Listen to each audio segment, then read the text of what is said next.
Hello friends and welcome to another Pauper League. Today we're going to be playing with Madness. We've got the Rakdos Madness burn list here.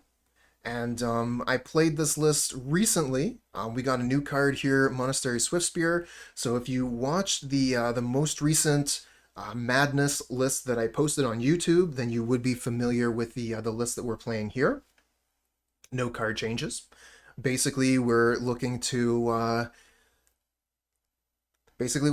burn our opponent out, but instead of using the classic mono red burn, which is admittedly much faster, we are going to be adding black so that we get Vampire's Kiss and Alms of the Vein and Kitchen Imp, and more importantly, we're going to be able to get Madness and Blood tokens so that some of our spells are going to become cantrips. So, when we're playing Alms of the Vein for its Madness cost off of a Blood token or off of Faithless Looting, then it's very, very similar to Lightning Helix opponent draw card. Same thing with Fiery Temper. It becomes very, very close to Lightning Bolt draw card. So that's what we're doing here. That's the reason why we've diluted our deck with black mana. We've slowed it down a little bit, and that means that, instead of just throwing our hand at our opponent's face, we're also going to be replacing those cards with more off the top of our deck in order to continue to throw cards at the opponent's face. Kitchen Imp is a really, really strong option for this list. I think it's honestly one of the main reasons why we're able to play it. Like a 2/2 flying haste creature for 1 mana. This is kind of better Goblin Guide. And we get to play with it, so that's great. Sideboard, I'm a little bit unsure on. I haven't made any adjustments to it in a little while, but yeah, the sideboard is definitely the one thing that I would look at and maybe potentially change to your tastes. But I'm eager to get started, so let's get into the magic. Obviously, we cannot keep this, no lands. I don't like this hand either, so right away we're shown the awkwardness of playing the 2-color burn deck. Although, like any deck can fall victim to a no-land hand. I think I would have kept this if this was red mana, but unfortunately we just cannot keep this.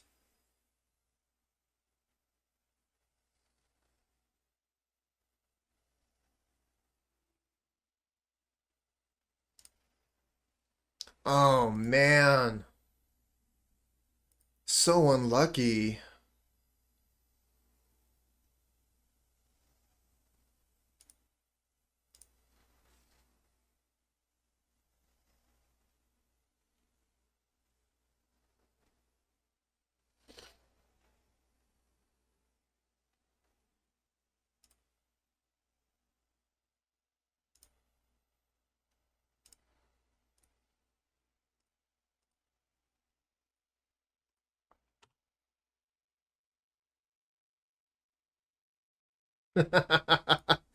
Yeah, no kidding. Speak of the devil. Here's Bogles. I almost want to just concede immediately. I think we're probably going to concede before we show them what deck we are.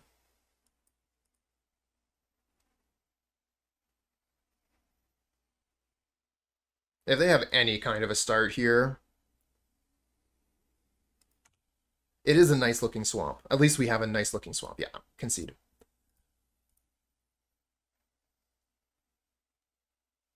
This way they don't know how to sideboard and we do. Bring in Edict, bring in Electrickery.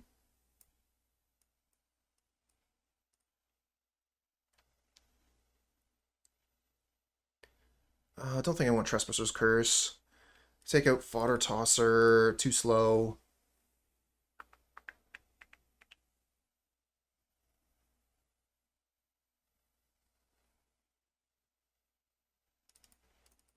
Take out Bump.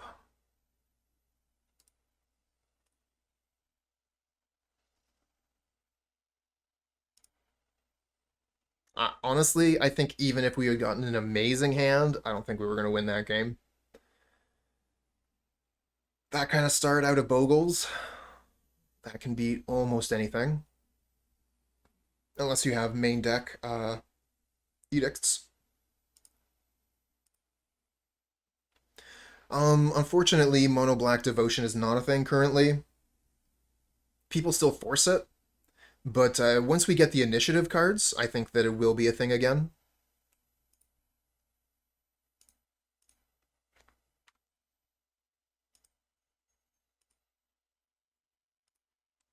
This time it's the opponent's turn to mulligan.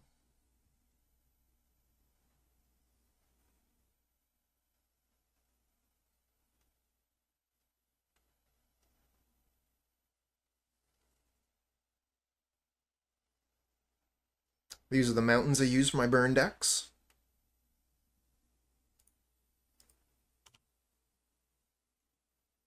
Get that Great Furnace down.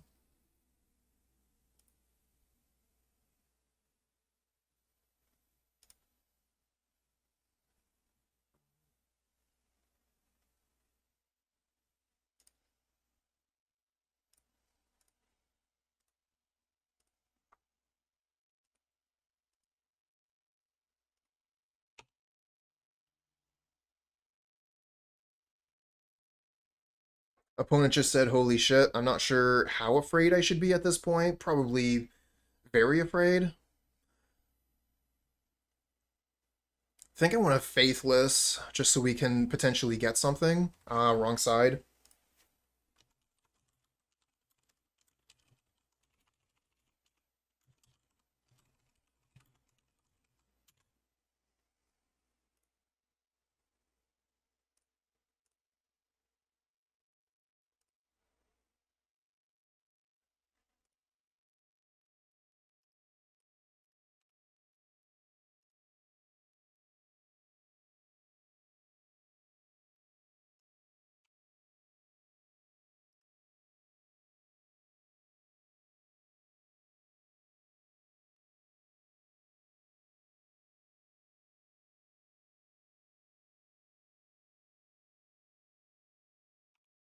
Here's Ledgewalker.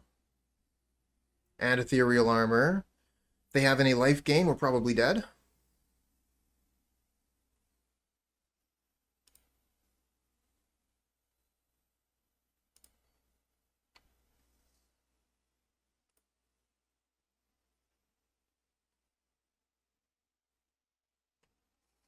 Epicure gets us the artifact for Galv Blast. I think I'm going to get rid of Swiftspear.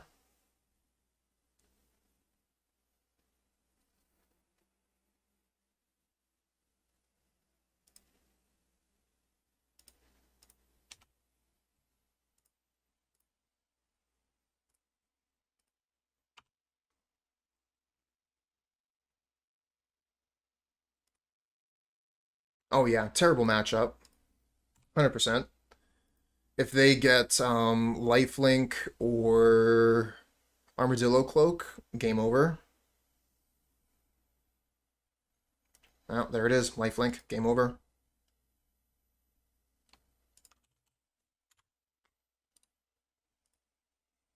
I guess we could... I'm going to go for one more draw.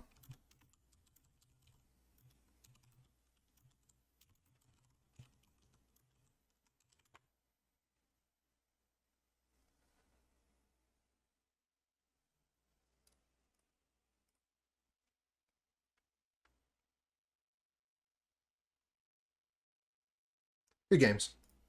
Having some mana issues. I think we're going to keep this, though. We have Faithless to try and fix it.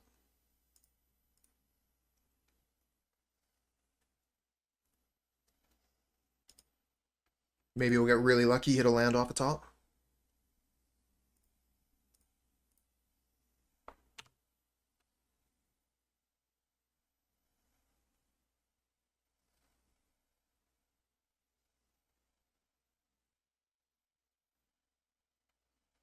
Oh, fair enough, fair enough. I mean, we're all into the game for different reasons.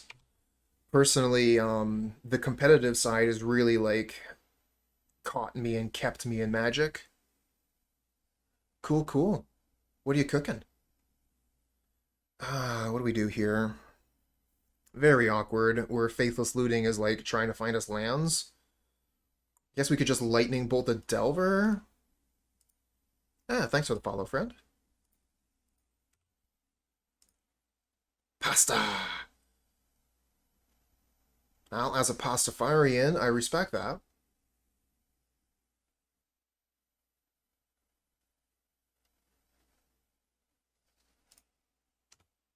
Oh, too much to get through. Okay.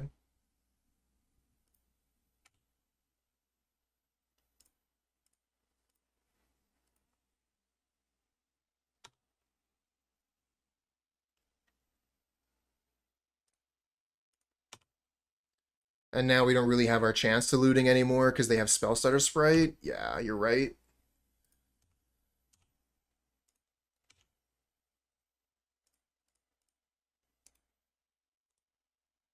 Oh, they let us. Nice.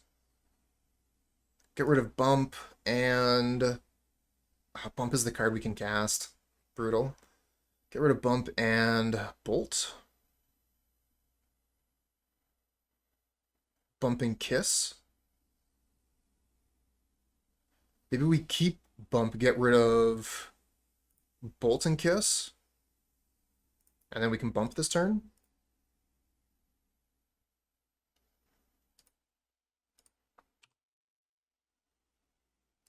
Force Spike is what they had.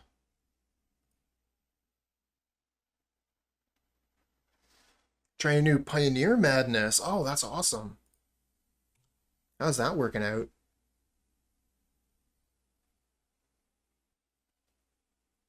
Alright, I think I'm going to do the Kitchen Imp thing here. We get to draw a card, and we play around Spellstutter Sprite.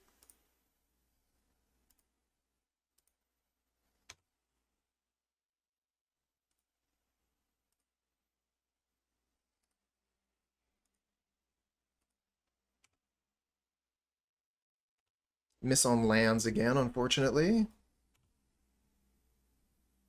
So we are playing mono blue. If we were playing... Oh, they did have the Spellstutter Sprite, too. If we were playing Red Burn, this would be a bad matchup, but because we're playing Madness Burn, it is very playable. Okay, here comes a Ninja. Oh, and it's MC Hacker. So they get to keep up a bunch of mana.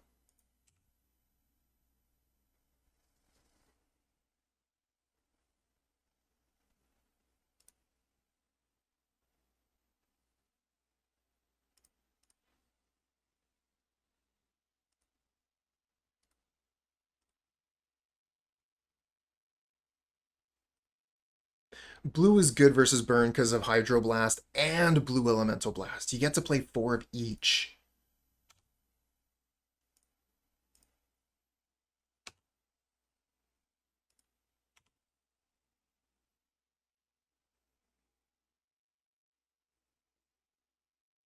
Oh, wow. Snap on the Imp. Yep, that works. Pretty good considering how hurt I am on mana here. And then Spellstutter Sprite. They have another Ninja in hand, obviously. That's why they would do that. Saw blue list with 8 blasts. Yeah, that's the way you play it now.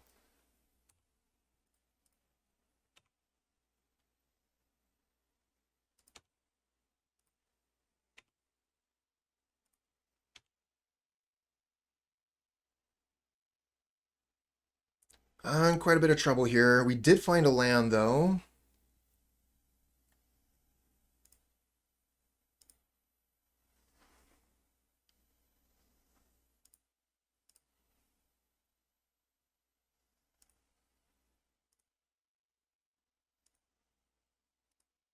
I think we Galv Blast the Ninja instead? Or do we kill the Sprite?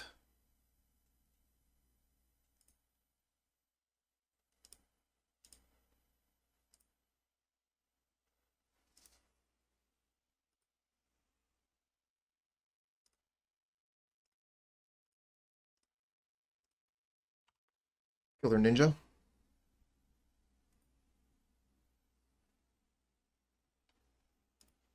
Get rid of that card advantage. That is a big problem. If they keep on drawing cards, that means they get more counter spells, which means we lose. And they had another ninja all along. Damn it all. Triple ninja hand.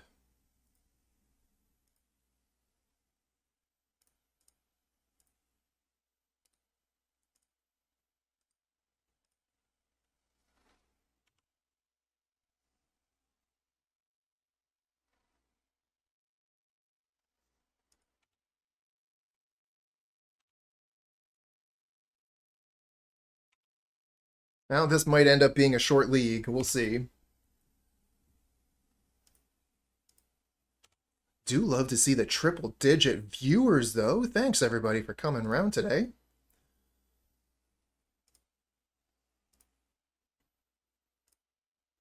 Let's draw a card. Play an imp.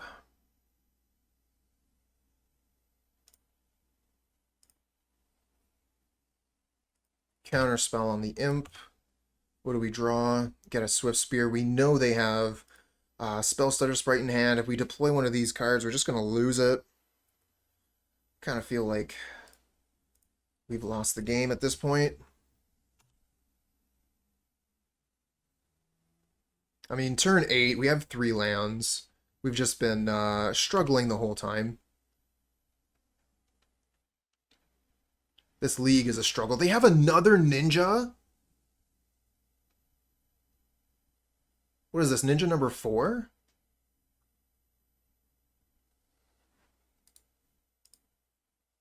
I'm out. Too many ninjas. Alright, let's bring in Electrickery and Pyroblast. Trespasser's Curse is actually kind of interesting in this matchup as well.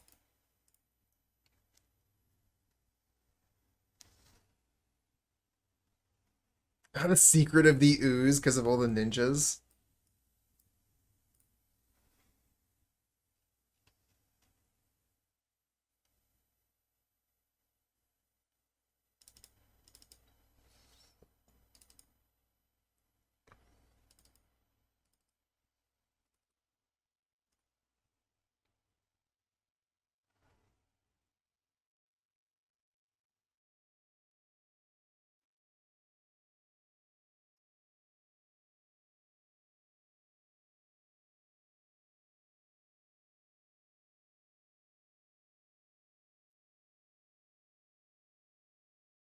Yeah, on the play this is fine.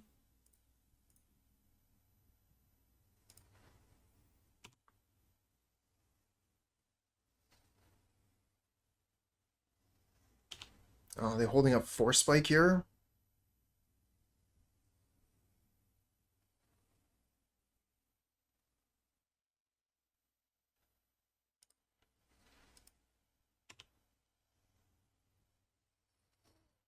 Not gonna Force Spike me this time.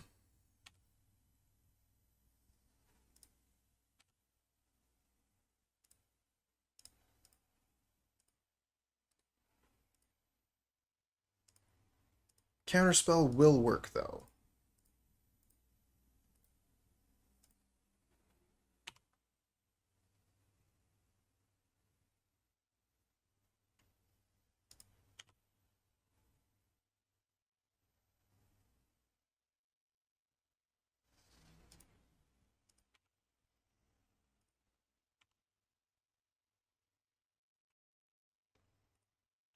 Okay, let that resolve. Kill it with a lightning bolt. Don't want them to be bringing ninjas in.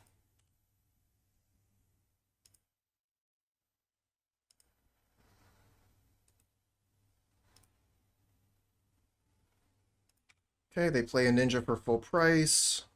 Bolt it.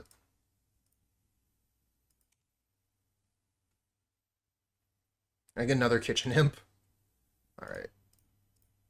Start casting Kitchen Imps for full price.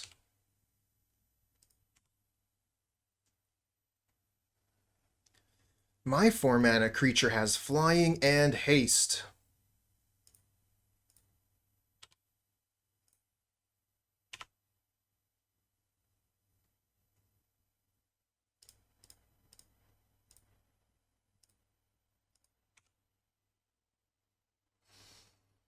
Let's race.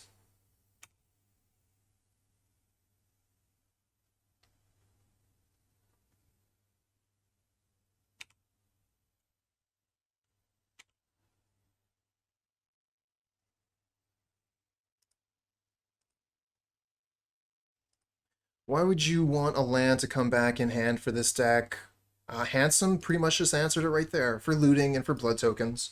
You can bring your lands back to hand and then discard them for more gas.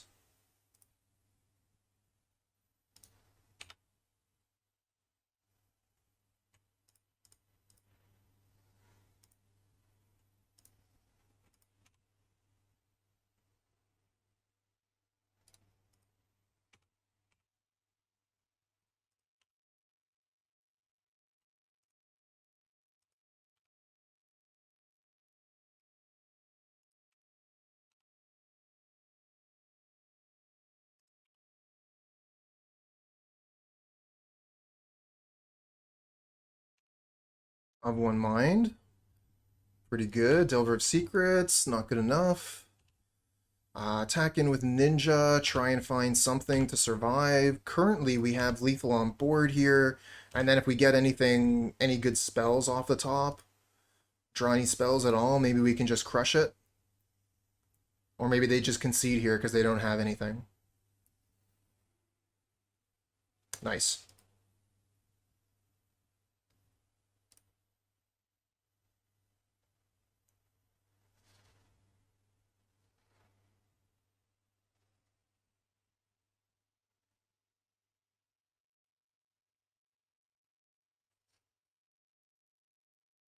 Four mana Imp.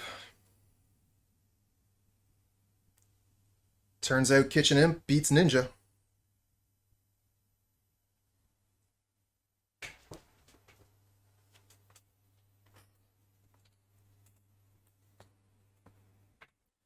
Fodder Tosser can be very, very good. It's just repeatable damage and a way to discard cards out of our hand. I just feel like it is one of the worst cards in our deck. So I often look at taking it out. Oh yeah, we'll keep this. Hey, thanks. They're beginning with 7 as well.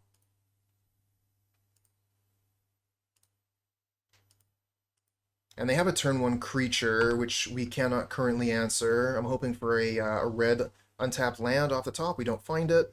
So we'll play the bridge and pass back. I guess we're going to have to deal with the Ninja on the table, which can be difficult if it's MC Hacker, because they could play MC Hacker and hold up a blue mana. Okay, no, it's Deep Dish. Oh, no, it's Hacker. Okay. So yeah, this is a problem.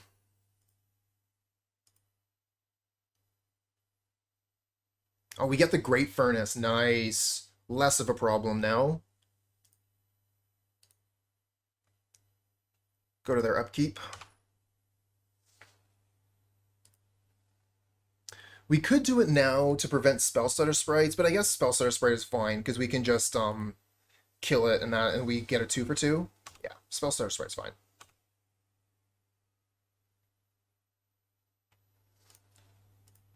Bolt your Ninja. Spell Pierce. Oh, I was not thinking of Spell Pierce. Alright. Alright, let's play into it. Got Blast. Blue Elemental Blast. Alright. Is what it is. At least this isn't Deep Dish here. MC Hacker is card selection, not card advantage. Oh man, if we draw Electrickery off the top, yeah! Just gotta call it out, friends, and the deck will give you exactly what you want.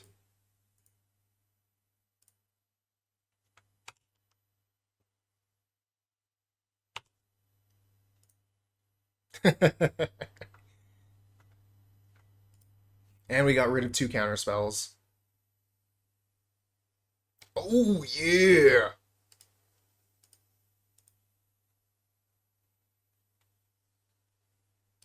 Let's go for a Swiftspear here. Kind of hoping they go for a Spell Stutter in response, which they do.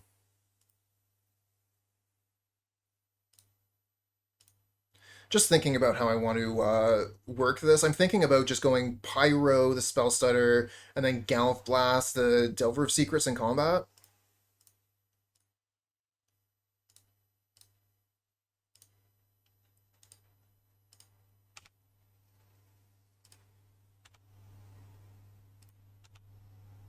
We both have very low resources at this point, and getting rid of the Delver means they can't ninja. Hey there, Islands. I think I saw you on Mengu's stream earlier today. Wasn't Mengu playing this deck? I think so.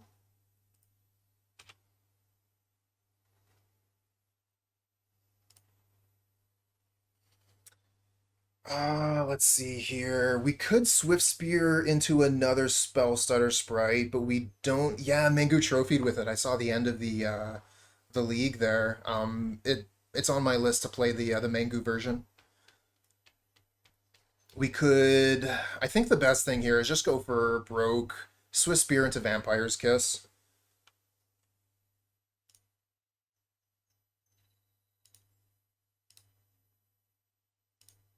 Oh, they do have a Spell Stutter. Unfortunate. Oh man, if their last card in hand is Spell Stutter, this is actually worst case.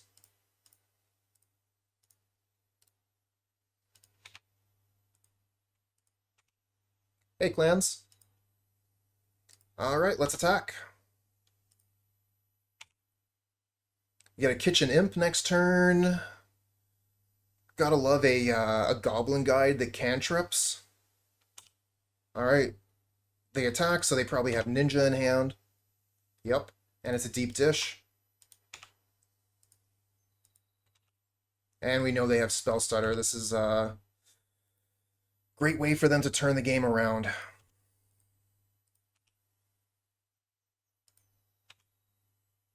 Get another Kitchen Imp. Oh, I like that.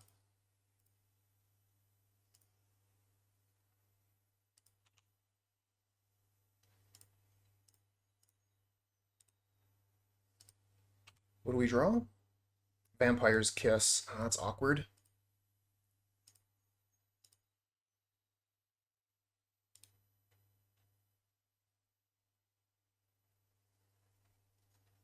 Kind of want to trade with Ninja here.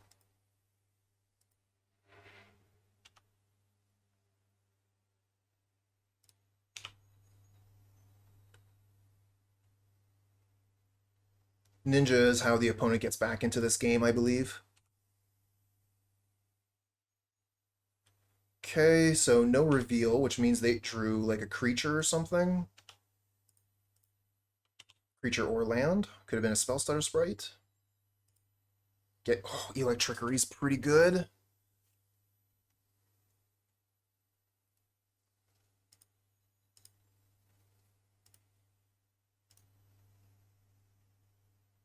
Thing is, we know that they have Spell Stutter Sprite in hand, so we can't really Electrickery to get rid of the Delver. I think we might still just be better off playing the Impure.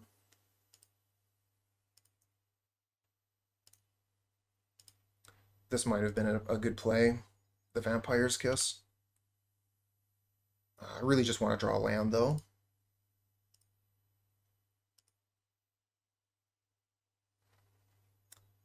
Okay, there was a pause here. I wasn't sure if it was because of a concession or what, and that is what it is. So, not a huge fan of this hand. Very slow. We do have the Lightning Bolt for their familiar.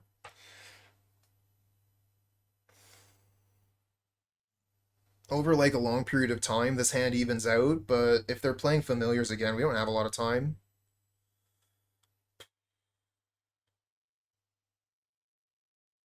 It's like we're on the play, which is one of the reasons I'm considering it, but we don't do anything until turn 3. But on turn 3, we get to play Epicure and Kitchen Imp. Alright. Not the worst.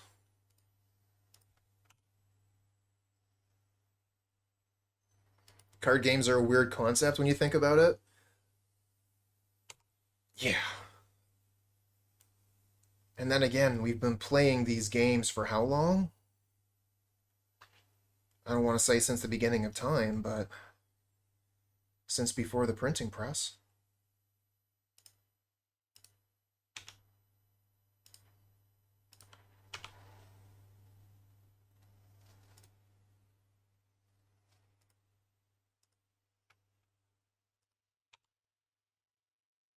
Higher economy can shift around ban. People consider it normal. Apply that to any other game where people spend money on something.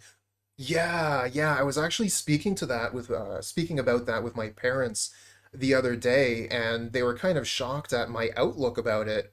Where like I was so blasé. It's just a thing that happens in this game, and they were like, "Oh wow, your attitude is like really mellow about that." It's just something that I've dealt with for years and years.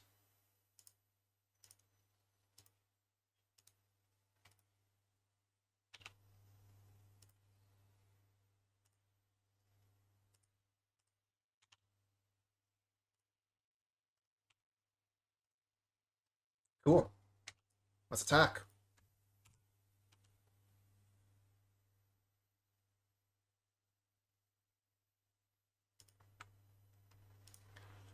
Well, I think that there have actually been not like specifically in League of Legends, I don't know, but isn't there like a banning of like you're not allowed to use certain characters in League of Legends? Like the team will say, okay, this one's banned. I choose this character. That one's banned. I don't know. Oh, obscure storefront gained them a life. In any event, I know that like some characters from certain games have been banned. Like when a new character comes out on Mortal Kombat, it would be banned for like the first month or something.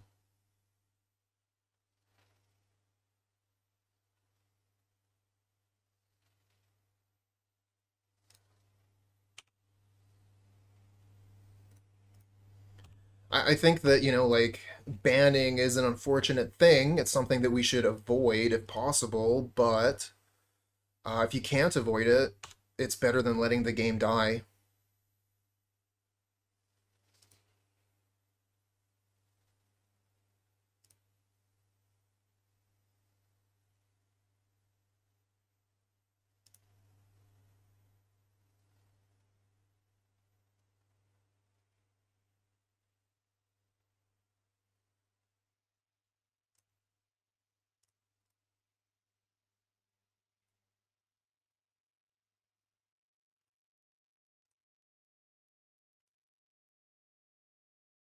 Yeah, Magic can't really do a balance patch.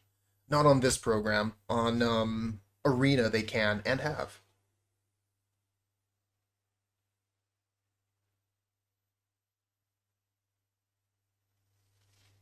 I think I'm going to go for Epicure here. I'm pretty sure they have counter magic. So I was thinking like, okay, Epicure, their counter magic, whatever, is not a big deal. And then I can lightning bolt the Sunscape Familiar later. But it looks like they did not go in on any counter magic there. I mean, killing Familiar is always worth it if you can. I just did not expect whatever spell I cast off that red mana to resolve. And maybe they saw the Epicure and they're like, yeah, fine, whatever, I don't care about Epicure. But if I had cast Bolt, I think they would have countered it. They discarded a Prohibit, I think, to hand size, so they almost certainly have another one. Alright, we're going to kill both your familiars here, or maybe just kill you. Alright, let's see how much damage we can do, okay? 6, 10, they have to block.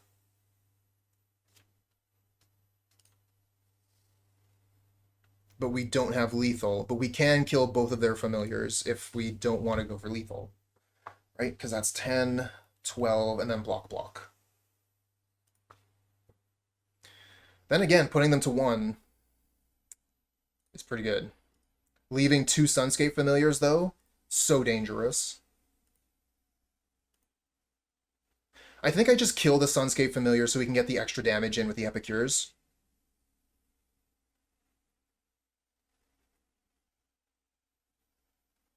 Yeah, they stabilize and kill you, exactly. 1 is not dead.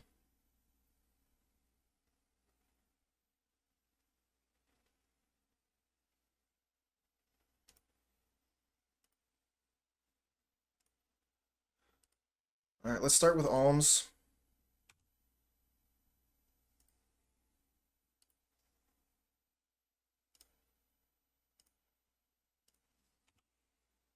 get another Galv Blast. But we don't have the mana to deploy it all. If this were a mountain, they'd be dead. We don't have the red mana. We only have 2. Oh, no, hold on. We double Galv Blast. Yeah, it is lethal because we double Galv Blast them. And it's not Lightning Bolt Galv Blast, it's Galv Blast, Galv Blast.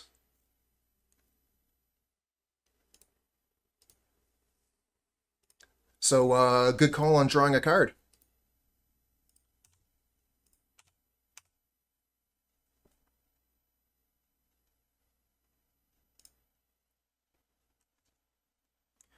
Excellent. Okay, bring in Trespasser's Curse. Bring in Spellbomb. And maybe even Pyroblast.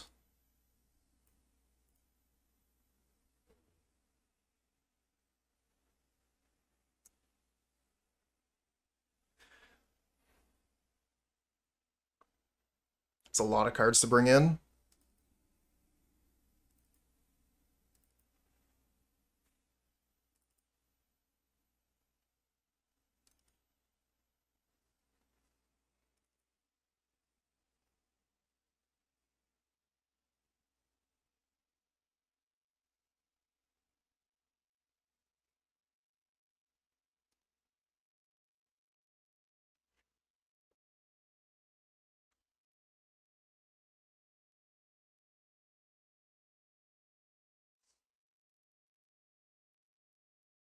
No. Definitely not. Do not like. Oh, I started playing Magic with Shards of Alara. That is quite a long time ago. That was during one of my breaks from Magic. Yeah, this hand looks great. We'll keep it. Get rid of, I think, probably Bloodfell Caves. The Rakdos Carnarium gives us that extra land drop.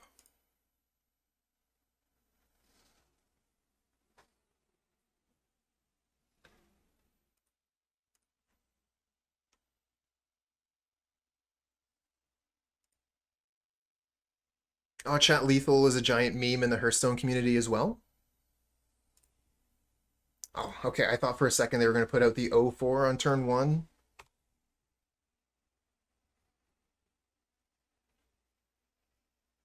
Galv Blast. Alright, just play the bridge past turn. Next turn, I mean, it really depends on what they do here. Galv Blast isn't really doing anything, so if we draw Swiftspear, no Swiftspear. Oh, Trespasser's Curse. I wish I could play that this turn through counter magic. Alright, I guess we're just going to play Carnarium Pass. Not interested in playing Galv Blast your face for 2. Seems bad.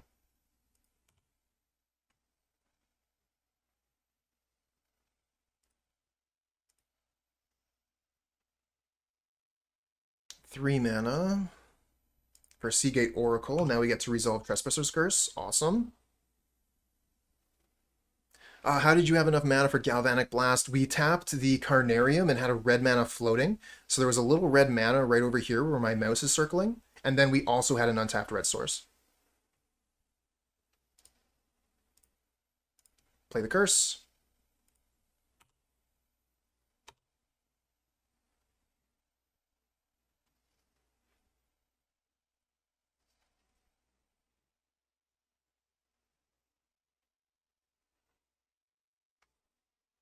Trespasser's Curse is a really good card versus familiars. They're constantly blinking their creatures, so punishing them for every creature that hits the battlefield is a good way to win a game.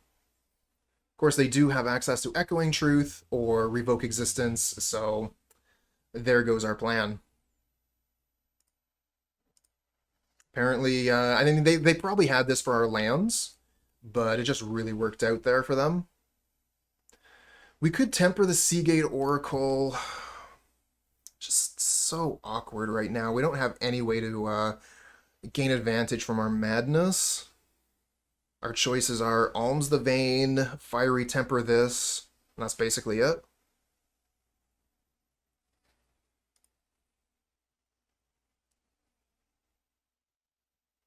Do not like our options. Passing the turn is okay. I guess we can maybe, like, Fiery Temper in response to an Ephemerate or something?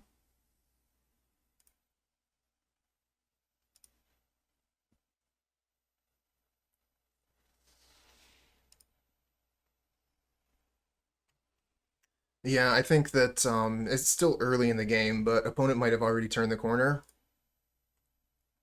Oh, that's a lot of mana. Muldrifter, yep. Don't have a Pyroblast, unfortunately. Yes, Fiery Temper is an instant.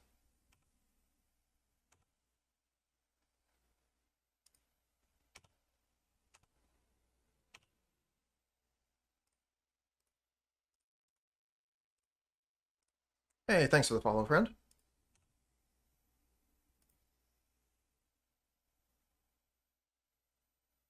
Get another Bolt. Bolt, Bolt, Bolt.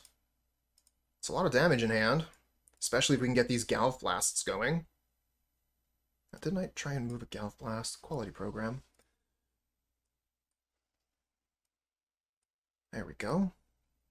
Order of mana value. Good thing this isn't game 3, yeah, no kidding.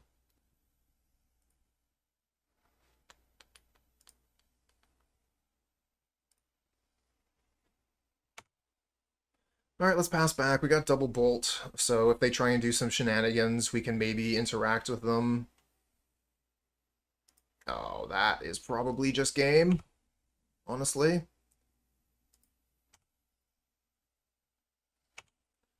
Can't currently Galv Blast that, don't have near enough artifacts. And that is going to gain so much life.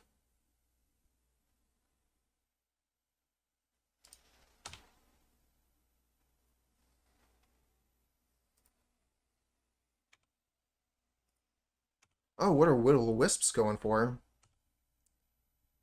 Life gain is the joke of every format except for Pauper.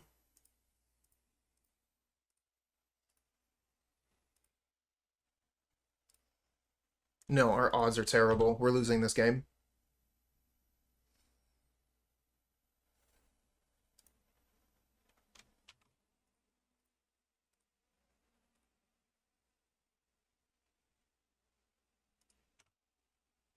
Oh wow, 500 plus, damn.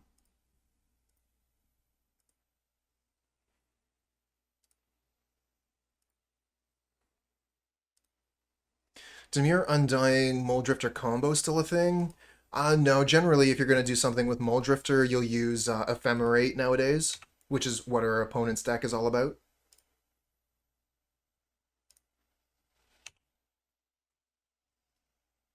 No land again.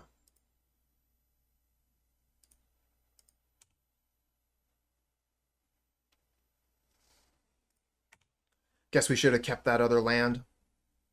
I was like, okay, well, we'll keep Carnarium, Drossforge Bridge, we'll draw more lands. No more lands were drawn. Ephemerate is bonkers. If I had a list of cards in Pauper I would like to see banned, Ephemerate would be number 1.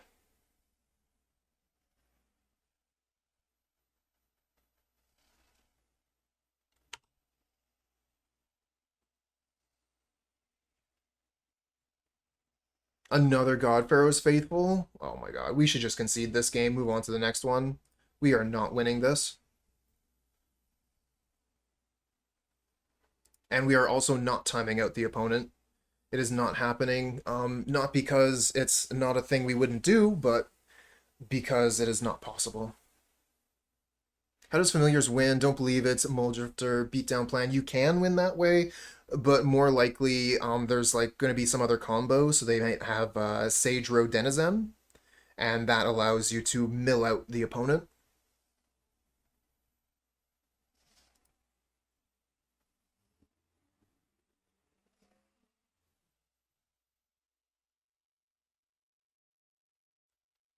Oh, jeez. That's a terrible thing to hear about.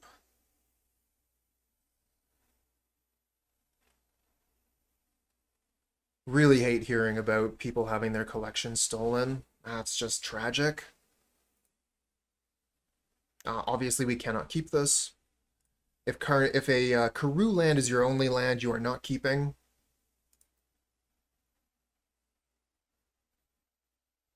Don't like this hand either, but what choice do we have?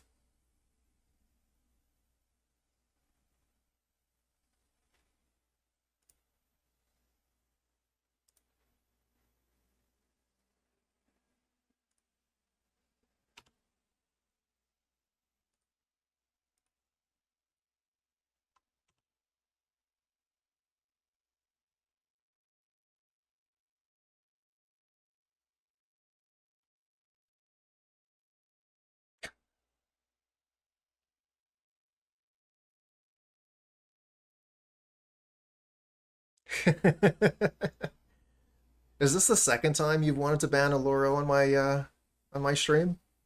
Feels like it is.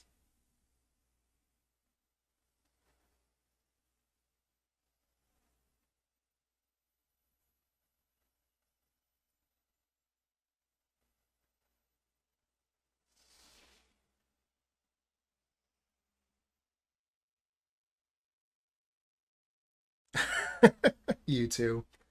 Get a room. What are we gonna do here? We could Faithless. It's just so awkward to Faithless when I have Madness cards and I don't get any value out of it.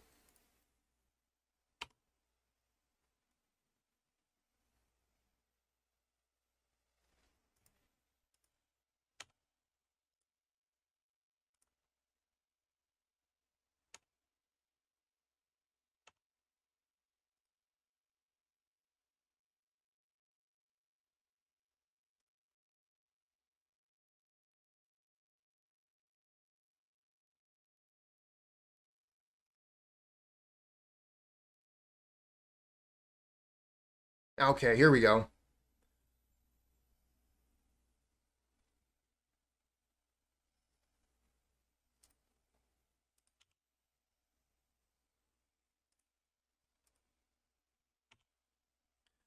Oh, Mengu has a Pauper Madness list as well? Very cool. I'll have to take a look for that later.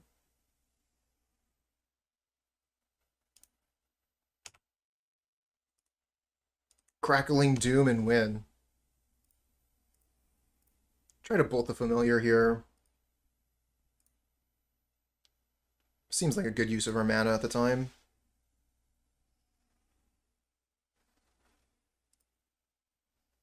Oh, snap. Wow. Oh, we were looking at the mono blue list that Mangu had earlier that he got a trophy with today. I don't currently have the list to that, but if you go to... Is he on Stream Decker? I think he's on Stream Decker, right? You go to Stream Decker and look up Mangu.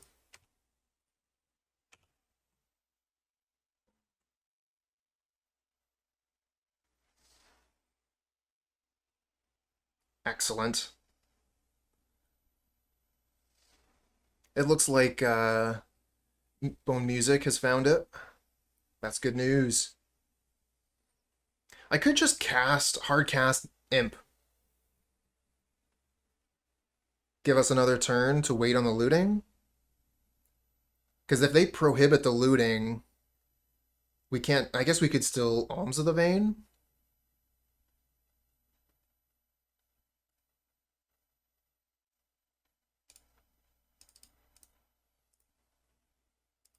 Oh, they were F6'd. Could have got away with the looting. That's a problem. Gonna need some artifacts so our Galv Blast can kill that.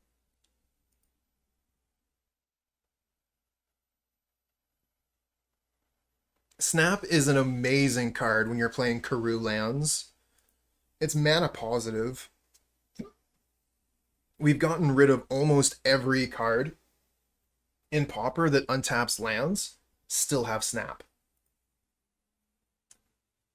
Damn it, another Alms of the Vein. It's not what I'm looking for. Start with Faithless. That's what I was looking for. Okay.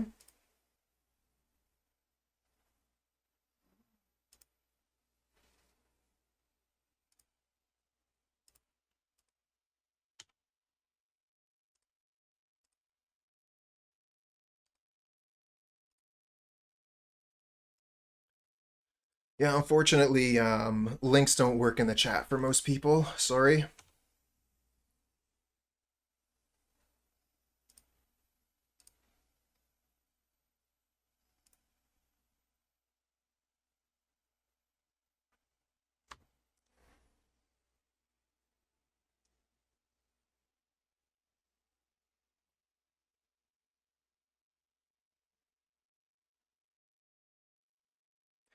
We still wouldn't have enough artifacts for Galv Blast.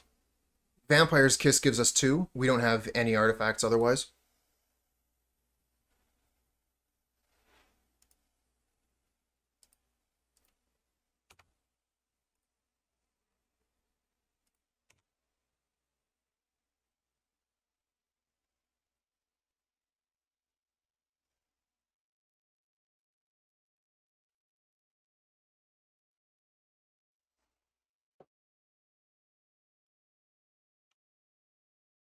That's a problem.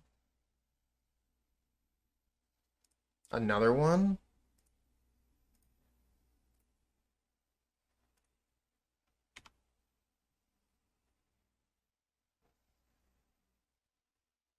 Fiery Temper. Alright, let's start with Vampire's Kiss.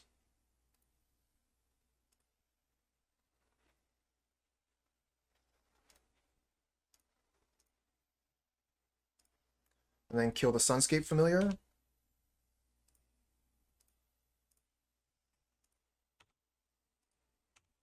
Another Vampire's Kiss, which unlocks Galv Blast.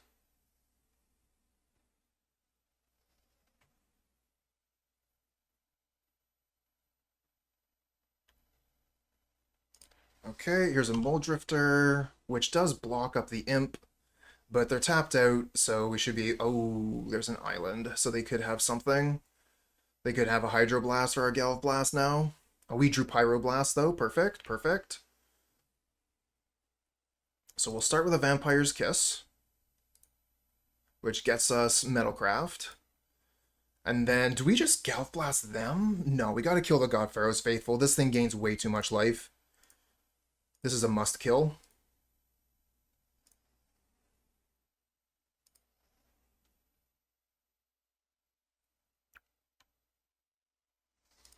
Yeah, I'm into the trade.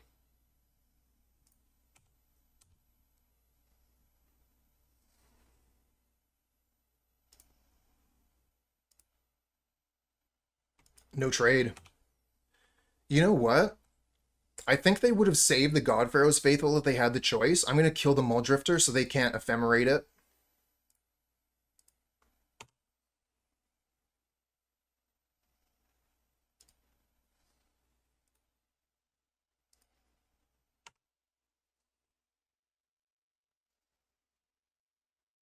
Another Familiar.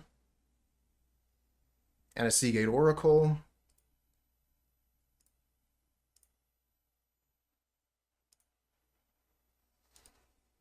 Ephemerate the Seagate Oracle. See, good thing we killed the Muldrifter.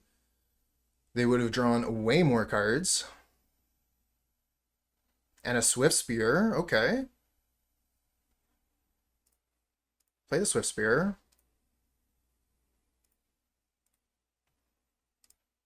Crack a Blood token. Discard Alms of the Vein. Alms you.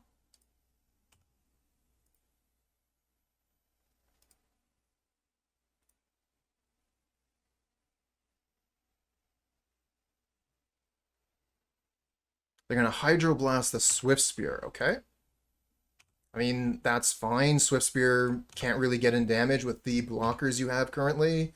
I was really kind of hoping for just an end the game card here.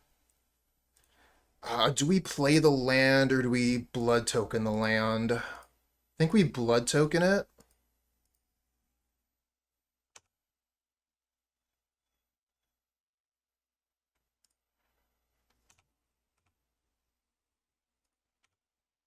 So in that case, I think we should wait. So this will look like we're representing a lightning bolt. Although if we had lightning bolt, obviously we'd have cast it. So we're not representing lightning bolt. What are we representing? We're representing Pyroblast.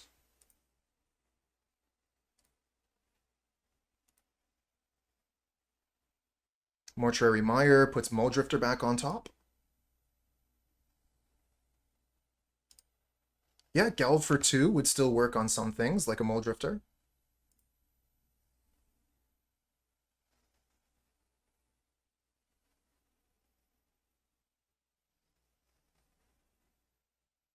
Dust to Dust. Oh my god, okay. See, now this would actually been a good reason to use the blood token on our turn.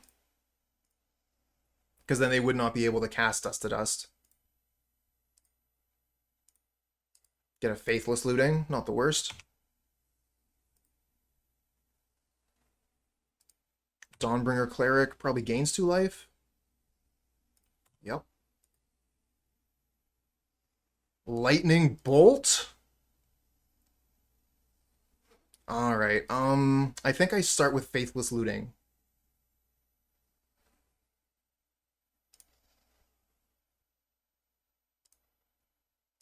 And they just let it resolve. Yeah, they're F6 here. Bolt you. GG.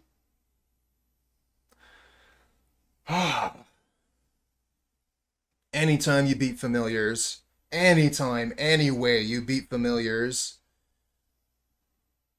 that is a good day. This hand looks great. Yeah, Zotmaster, I've definitely been in that situation where I've played against people that I felt, like aren't as talented at Magic as me, and then, like maybe they're disrespecting me by, like checking out their phone the whole time, or, double queuing or some other damn thing. It does get under my skin sometimes. I am, a very even-tempered person. It's difficult most of the time to tell when I'm tilting, but it does happen.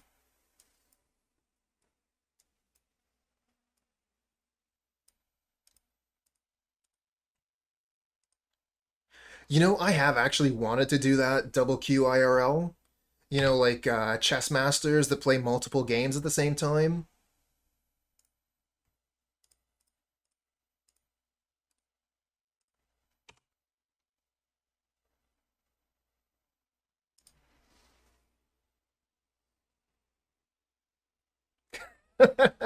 Weren't you playing Doomsday the other day? Maybe I'm mistaken.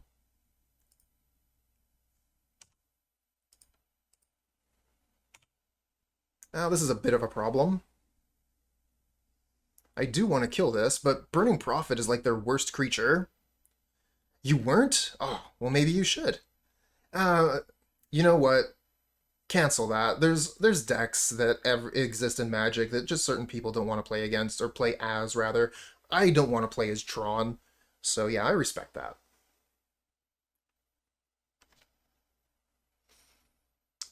We don't have a ton of options here.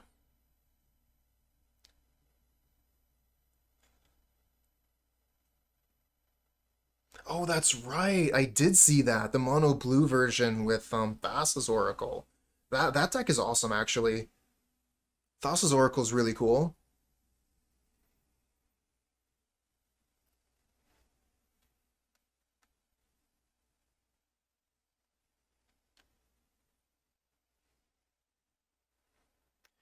I just don't think we need to kill this. Burning Prophet is not as good as the other cards. So if we're not killing Burning Prophet, I think what we're doing is playing Kitchen Imp.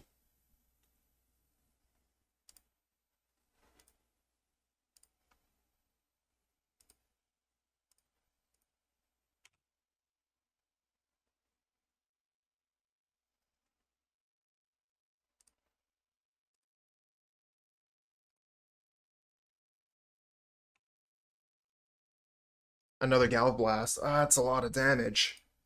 Too bad we don't have a lot of red mana. Gonna be kind of awkward to deploy all these Galv Blasts. Unless they give us a lot of targets, one at a time. Oh, there's something I want to kill. And we're going to want to do it with Galv Blast, in case they have Muta.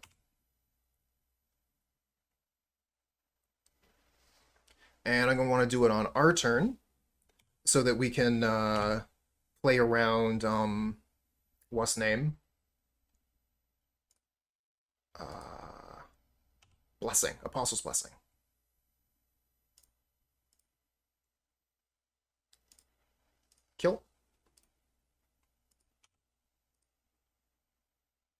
And I guess that's all we can do.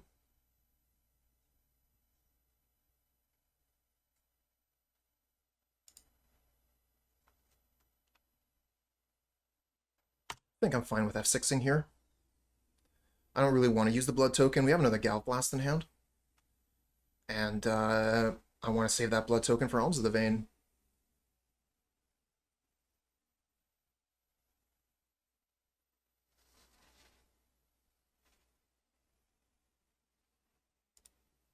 Burning Prophet Scribe to the top. And pass. We do have the Fodder Tosser.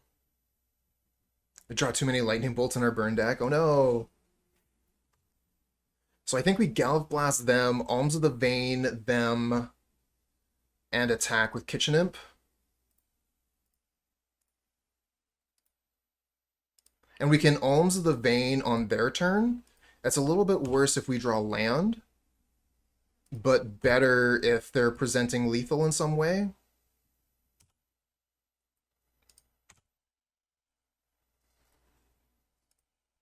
Eight. Yeah, we basically have lethal here as long as we can survive. So I'm going to pass the turn, and we'll Alms on their turn and bolt them on our turn.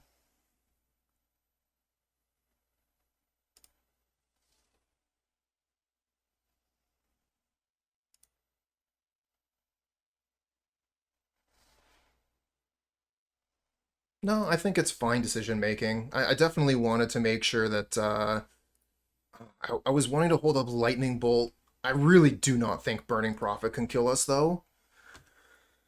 It is possible. And I don't think Lightning Bolt stops it. Because the only way I think they could kill us here is with Mutagenic Growth. So if we try to Lightning Bolt the Burning Prophet, then Mutagenic Growth stops the Lightning Bolt anyway. So yeah, we're just going to let this Apostle's Blessing resolve. There's nothing we can do about this. Yeah, I know. I was being purposely obtuse. Don't worry about it, friend.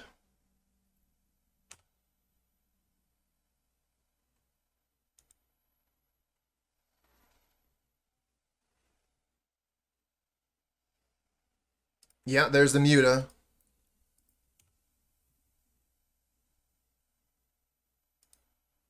Figured this was coming. So the question is, do they have land? They don't. Okay. Wonderful. No land. That's what I was afraid of here. Muta land into TBR.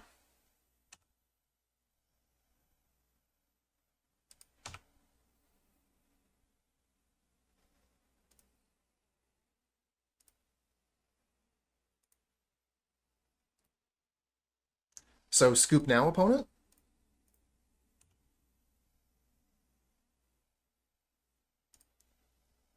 Because you're going to 1 and I have a 2-2. I guess maybe you're going to bolt my Kitchen Imp? That's fine. You can bolt my Kitchen Imp.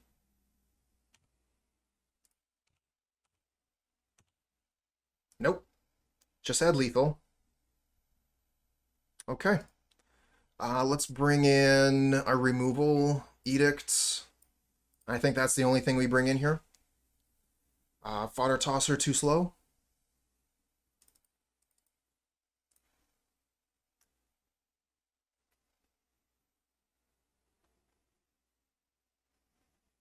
Oh, actually, hold on a second. I can do a thing. There you go. Look at that.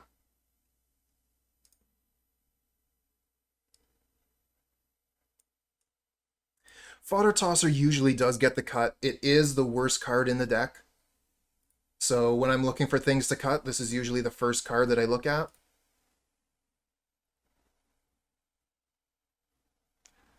But somebody that was playing Madness, you know, like all the time, might make different decisions here. They might be more interested in keeping the Fodder Tosser in certain matchups.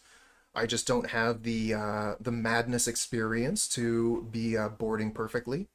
It's something that, you know, it's unfortunate because I'm changing decks constantly. I never really have the time to get all the experience and the intuition I require to board very well. If there were, you know, some some resource where I could just get access to a whole bunch of sideboard guides, I would be so happy. So I wouldn't have to think about it as much.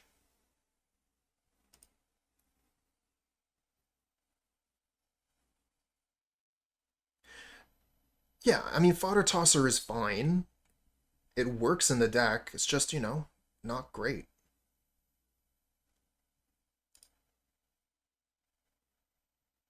Sideboard guides are a trap. Thinking about sideboarding makes you a better player? Alright. Well, I do spend a lot of time thinking about sideboarding.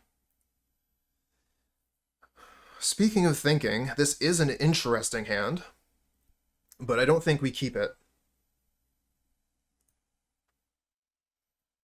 I like this hand a lot more. Get rid of Bump in the Night.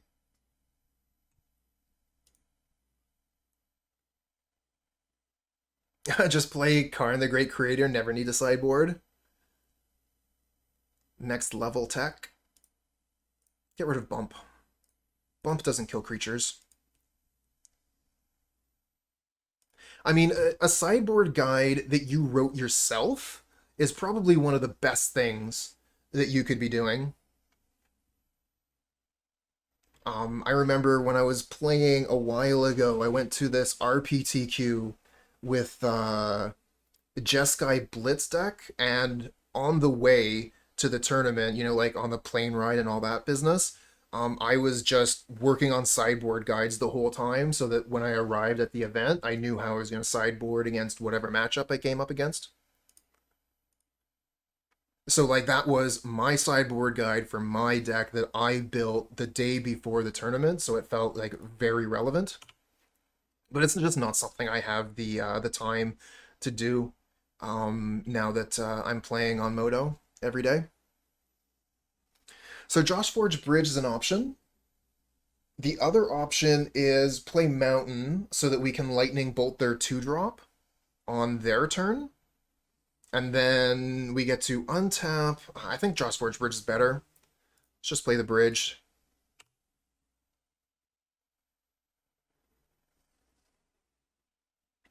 Having a sideboard isn't the same as knowing why you have it. Very true.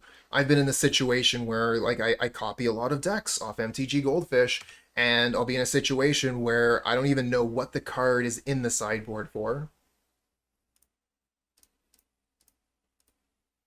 Vampire's Kiss. Get that Galvanic Blast online.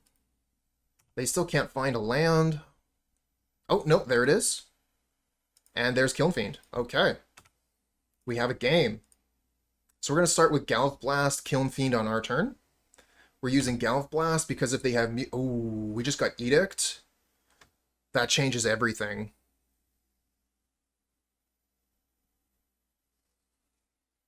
That changes everything. Unfortunately, we can't really do it with a Carnarium. So what I'm going to do, I'm going to Galvanic Blast the Kiln Fiend, and we'll have Diabolic Edict for their next creature.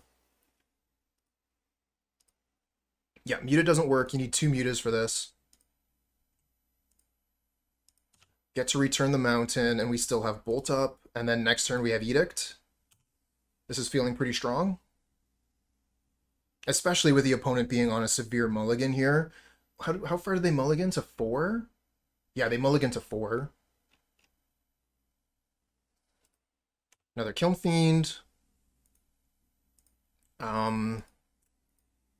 Think we go for the Bolt first on their turn, get some resources out of their hand. We could have just waited on Edict, though. Okay, the Bolt works. That's fantastic. That's best case. Just pass back. Diabolic Edict gives us a huge advantage.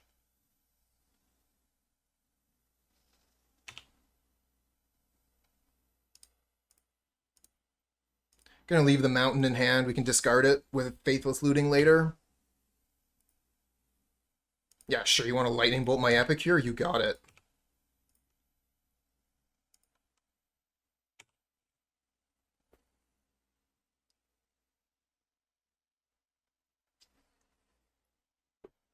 Burning Prophet. We'll Fiery Temper that.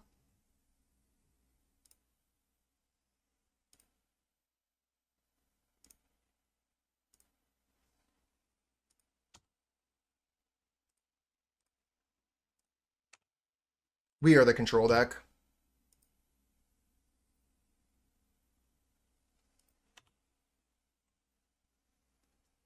Alms of the Vein, so we could Faithless.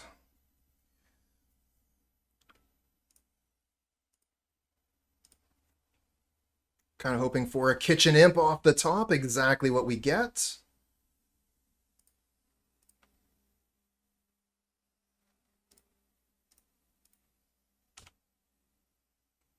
And we got to hold up the Edict. Now, I am going to be pretty stingy with my Edict here, depending on their life total.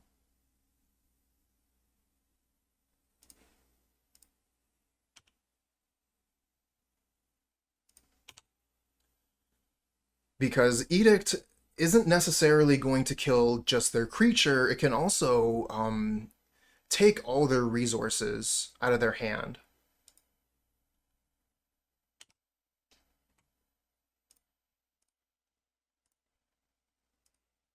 Bump in the Night. This is actually a game where we're going to see the power of Bump in the Night, because we are going to flash it back. Not immediately, but we can do it later. So that Bump in the Night is worth 6 damage. And how many artifacts do we have? I think I want to play the Vault of Whispers, so we get to keep 3 artifacts after we lose the blood token.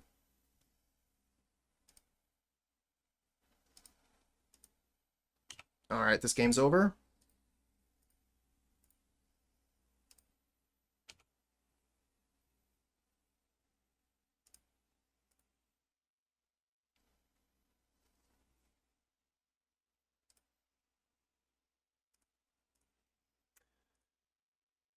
Could they do something wild with haste? It's not something you generally see.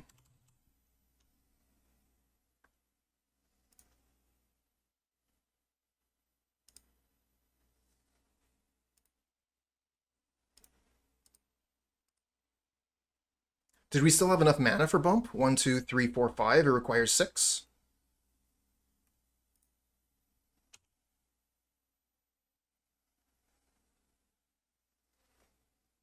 Oh, did I miss Lethal? I don't think I had enough mana for Bump and Kitchen Imp.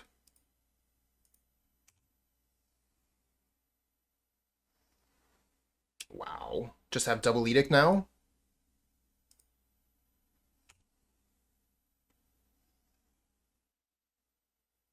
So they're going to bolt the Swiftspear, sure.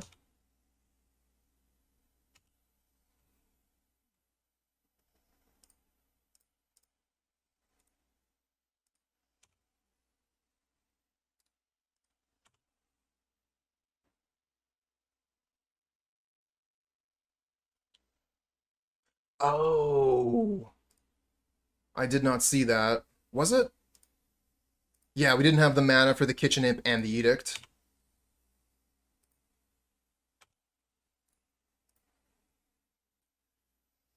And finish them off with the Imps. Don't need to flash back the Bump.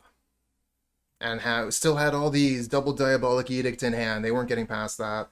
Alright, oh, when opponent puts up the GGs in chat, that is so cool of them.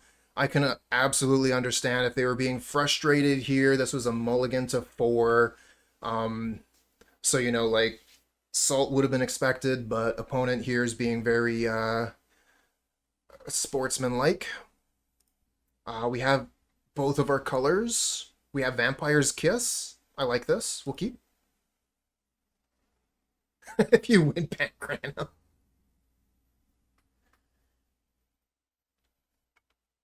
We're going to get ban happy. And you wouldn't like me when I'm ban happy.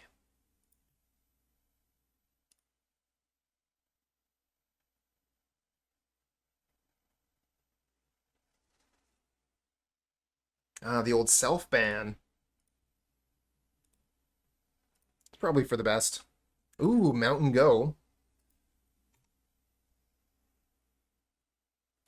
Oh, Voldaren Epicure. I was going to play Bump in the Night, but Epicure is way better turn 1.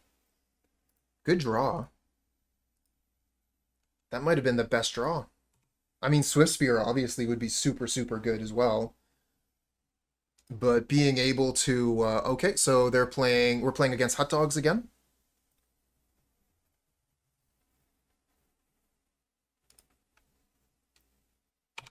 We can F6 here. They're Faithless Looting, looking for a land.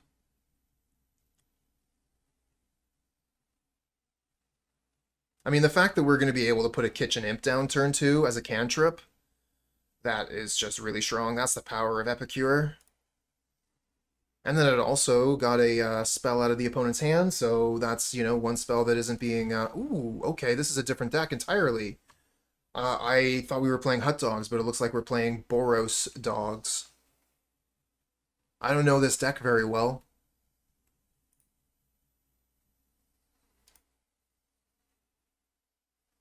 Alright, use the blood token, discard Imp, play the Imp, draw a card. Another Imp. Alright, maybe we Faithless Looting next turn, especially if we draw a black source. In any event, attack for 2, let's go.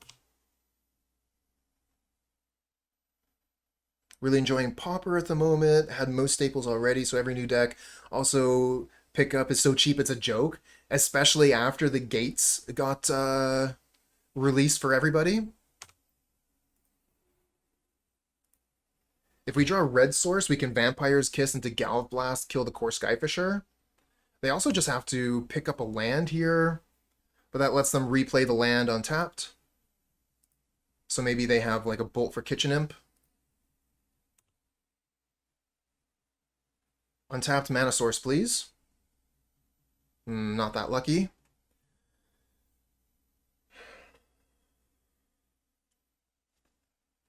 I think I'm going to Faithless into Kitchen Imp here. Try and find more lands. Discard Bump in the Night. We do find lands. Excellent. So discard Bump, discard Kitchen Imp.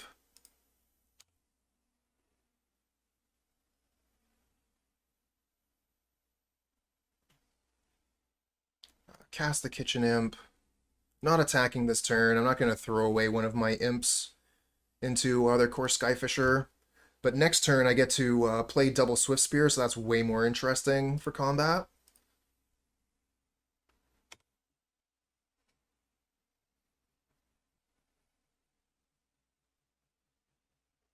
Could play double Swiftspear. Oh yeah, opponent's portrait's pretty nice. Anyone in chat remember her name? I guess I could right-click it to find out, but we'll do that later. First, we'll see if anyone in chat remembers who she is.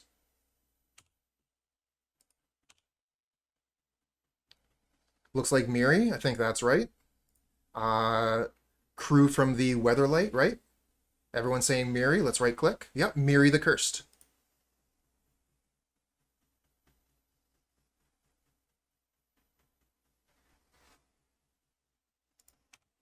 Ooh, Swiftspear. Not gonna fool me on old characters or cards played longer than the average player's been alive. I'm with you on that. When did you start? I started Ice Age.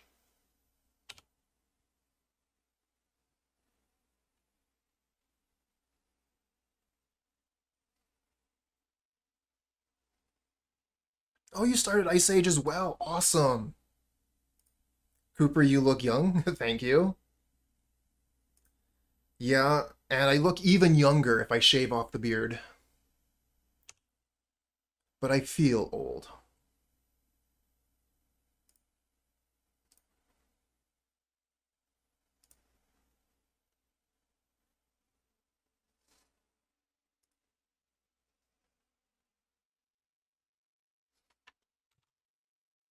Just thinking if I want to go double Swiftspear Kiss. Because I could also go Swiftspear, Kiss, Galv Blast, kill the core Skyfisher. I like that. I want to kill the core Skyfisher here. I guess they could have Ephemerate, but Ephemerate wouldn't be very good here. Kiss.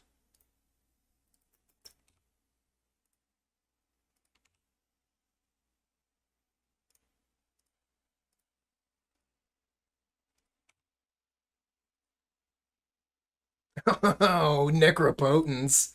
This card sucks. Can't draw cards or anything. Mutagenic growth. Okay, that's pretty good. Good to know about it as well, which means that I won't be running into it. I guess I could still run into it. Because they're still going to lose their core Skyfisher that way. Yeah, sure. I'll run into it. Yep, offer the trade, for sure. Good trade.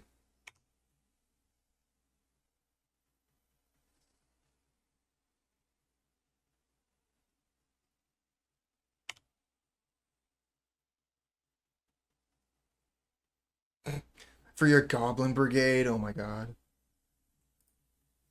Experimental Synthesizer, nice. Oh yeah. What is that, Goblin Ski Patrol? That one's awesome. Wasn't there, like, also a Goblin Snowman?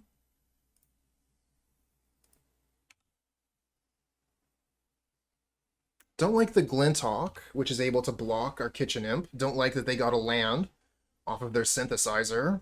A lot of things going on here I don't like.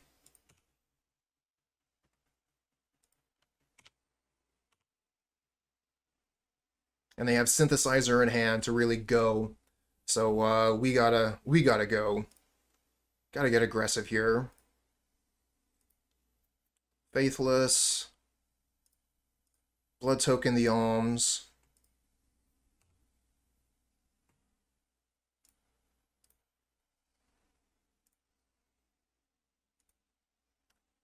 That's a great point, Swearholes. I was actually playing Boros Bully for the first league. Not with Swiftspear. The thing is, like, generally you want your cards to be able to get a lot of value, which Swiftspear doesn't do, but it does attack very well. Oh yeah, I remember Jester's Cap too. I actually opened one of those. Another Alms.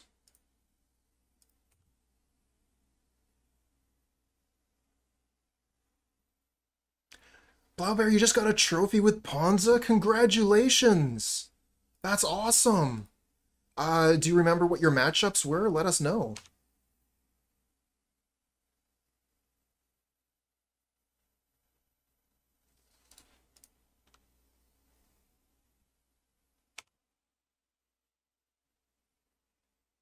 Kind of want to keep the blood token for Alms. On the other hand, we could blood token the land and then Faithless for the Alms.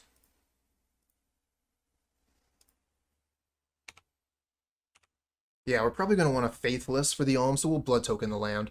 End of turn.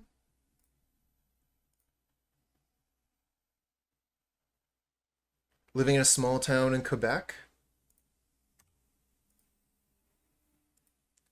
I spent a lot of time in a small town in Ontario, probably pretty similar. It was definitely difficult for me to get a hold of my cards. Like, I found out about Magic at the start of the game, but I wasn't able to find the cards and start playing it until Ice Age. Do we risk losing Metalcraft? I think so.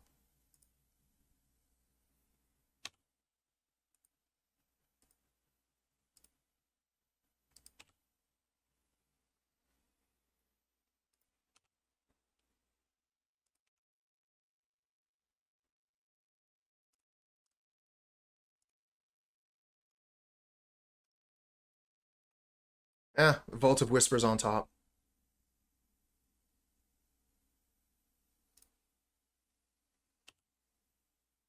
And a swamp.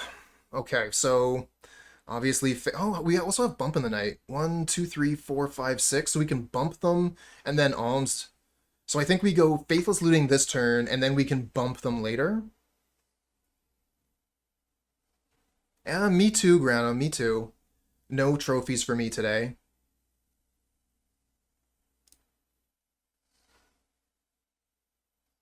I think we play one of these lands first. I want access to all the red or black mana that I could have, just in case. Nice. Discard 2 Alms of the Vein, still have all these.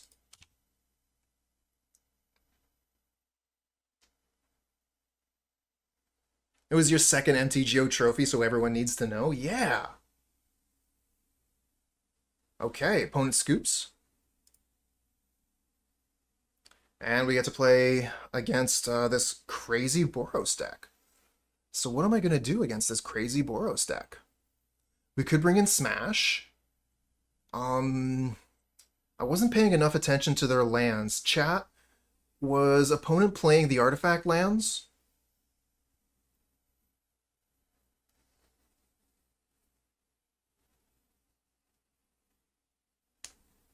Not sure about Edict. It's a Boros deck, so they can go really wide. I like the Electrickery. Playing Snowlands. Yeah, but what about their non-basics? Were they playing like Gain lands, Karoo lands? Did we see any of the untapped artifact lands? I'm looking through the game log and I'm not finding any. Gurmag Angler is still being played. I took it out because I wanted to play the Swiftspears.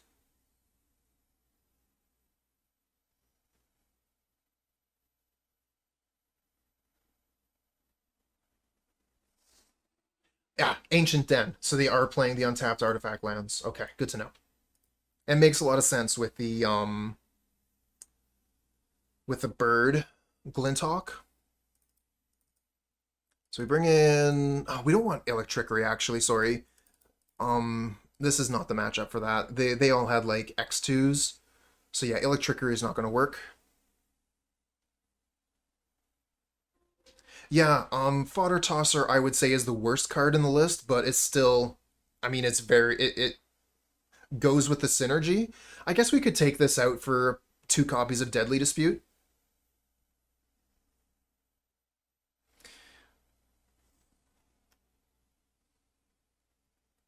Yeah, I'm thinking about Smash. On the other hand, we could just bring in the Edicts because they're not playing the kind of Boros I was originally thinking about with the Electrickery. Or we could just leave the Fodder Tossers in and just go as is. Only 30 seconds left to decide.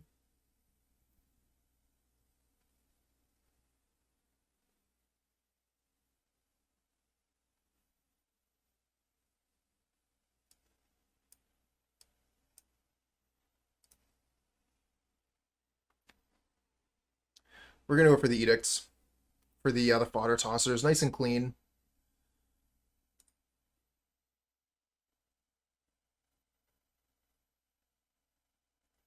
I wouldn't bring in Edicts against a like the Boros deck that I was playing earlier, but should be fine in this one. This hand is slow but keepable. Really slow.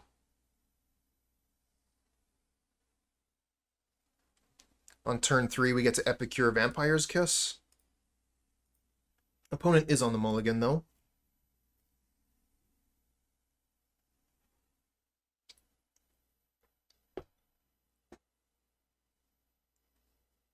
Correct. We saw neither of those. And, I mean, I would assume that they are not playing Screech because they're playing Synthesizer.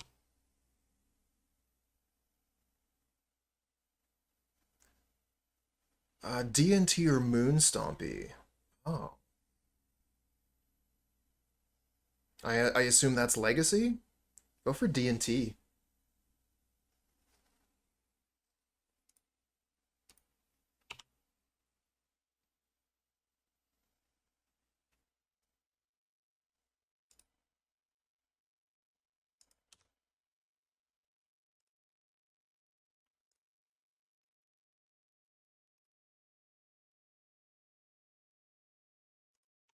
Yeah, Glinthawk can return the Navigator's Compass. Navigator's Compass is going to gain 6 life.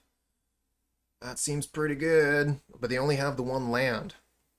That doesn't seem very good.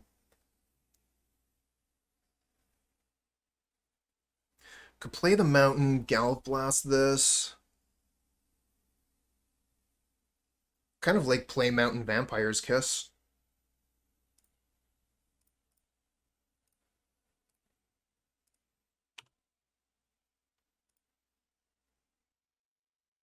Imagine if we had Smash here.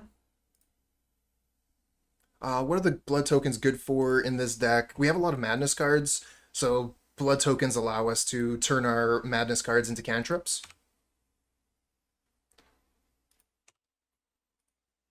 This is the best blood token deck in Pauper. Although Affinity does some pretty good things too. Ooh, Gorilla Shaman, gotta kill that. It's gonna kill our blood tokens. And our Great Furnace, so yeah, that just has to go. Hey, yeah, no worries, no worries. Ask the questions and get the answers. So we Great Furnace, Galv Blast, the Shaman, and then Madness, Alms of the Vein?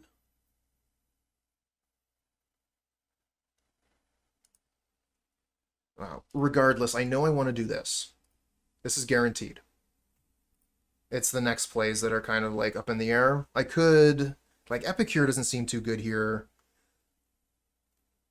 Yeah, let's just go ahead and Alms of the Vein. And because I'm going to use a blood token to do that, it is instant speed, even though this is a sorcery, so we're going to pass the turn. You learn Portuguese? No, not yet. That is something that I have on the list of things to do if I have a lot of extra time and money. So if I manage to make streaming into my career, I would learn Portuguese so that I would be able to communicate better with the Pauper populace, the Pauper community.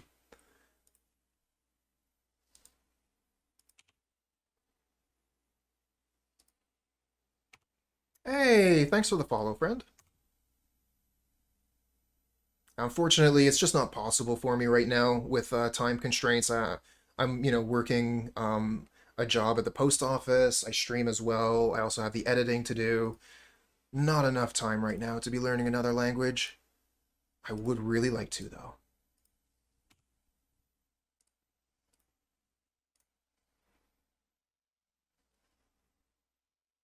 Need like a whole life to learn this. I need to immerse myself in the language, move to Brazil.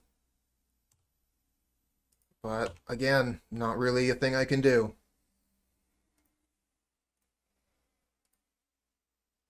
I think this game is going pretty well for us.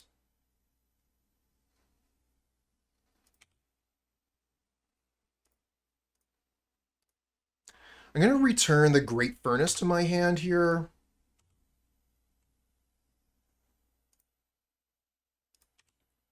Not a big deal, but it means if they have land Gorilla Shaman, they can't kill my Great Furnace this turn. I'll still get to use it.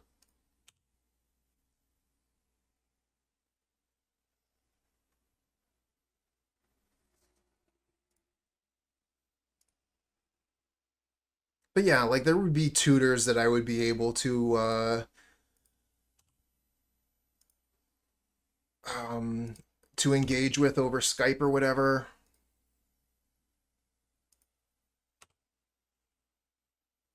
It would definitely be possible. Kind of want to discard the Great Furnace to a blood token here.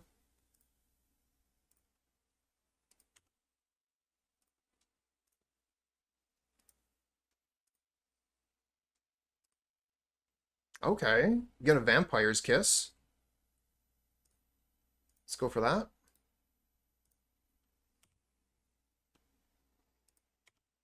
Although losing the land does mean we are further away from flashing back the Bump in the Night. Only have 4 mana now instead of 5. Opponent gets their land and they deploy Seeker of the Way. Everything changes right now. We have to destroy the Seeker of the Way. It is a must kill. Find a Lightning Bolt right on time.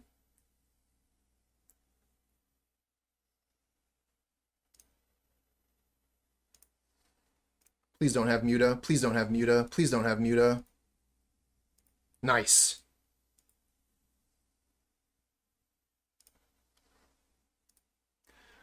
Just saw that we got the gate, but only 2 of each. Not sure What you mean? Are you talking about the Karoo land, Carnarium?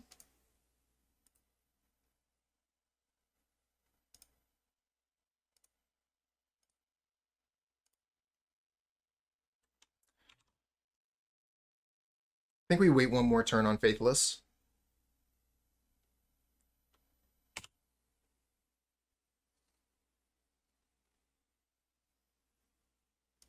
Oh, okay, yeah. You got two of each, yeah. Two of each. Those have just been gifted to everybody that's played a Pauper League in the last year. You've gotten two of each gate, two Dragon Breath Weapon, sorry, two Arms of Adar, a bunch of other cards. And the main thing is that drove the price down and the availability up. So to get your other two is no problem now. Well, opponent might be turning the corner here. Can't attack in. Out of resources. They've gained a lot of life. That Navigator's Compass has gained them 9 life.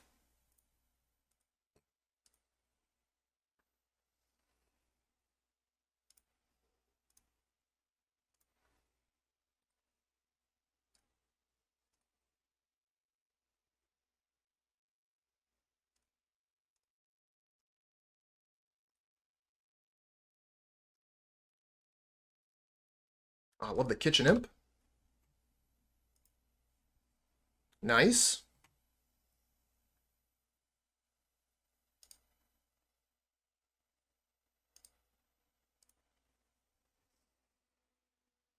Just get to reload here and cast our two Kitchen Imps. Oh, we get a Fiery Temper that we can kill the core Skyfisher with? All right. Oh, we would have to discard it. Would we have enough? If we play the land, I think we have enough. Because then we can discard the Temper to a blood token and still play it. Okay.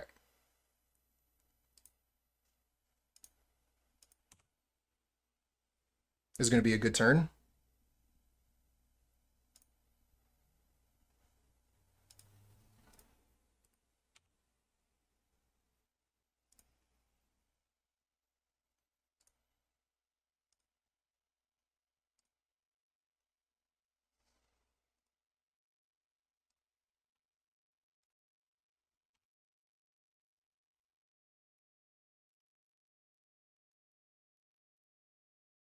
Nice.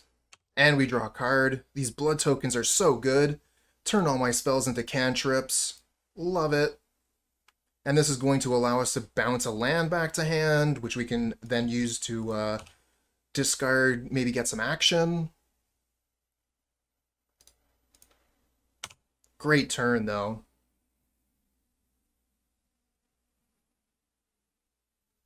Swing in for 6.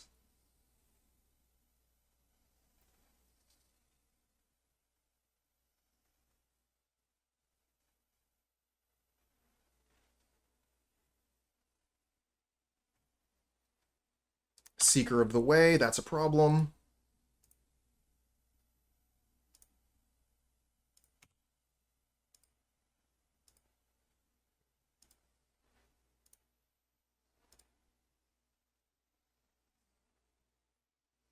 Is this what, another Glinthawk? Yep. And they get to return the Navigator's Compass to gain another 3 life. Opponent is really sticking in it here. They do not want to lose to burn. Now we need to find another spell to kill Seeker of the Way. Great Furnace is not it. 1, 2, 3, 4, 5, 6. If we play the Great Furnace, we do get to bump in the night. Puts them to 6. That's not very good.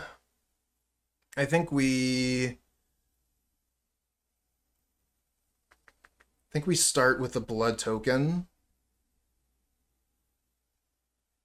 Or do we Faithless? Maybe we Faithless here.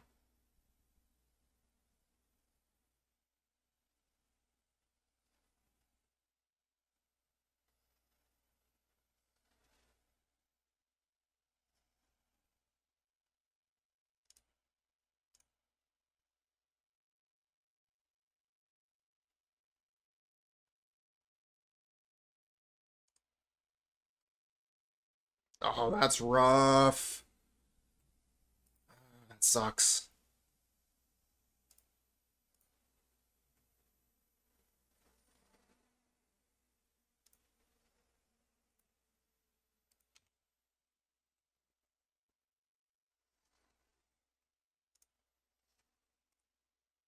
Looking for a bolt. Find a vampire's kiss instead. Rough.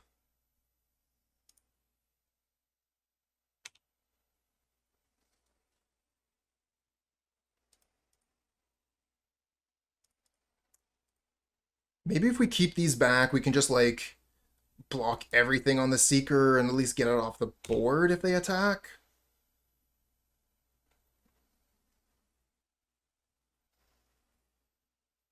Went from what might have been the best Faithless Looting I've ever had into one of the worst.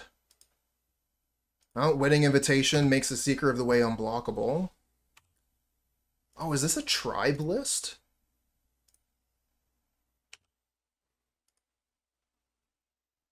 I wouldn't have thought so.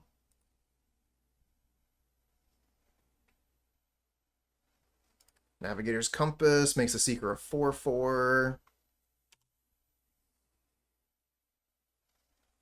Okay, do you Wedding Invitation the Seeker? I will block it. Yep, okay. Gain 4 life. They have gained so much life.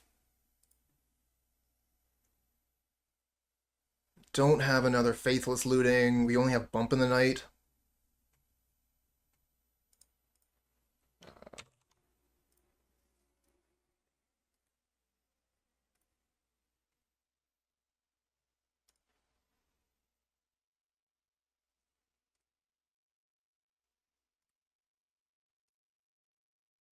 Another Kiss.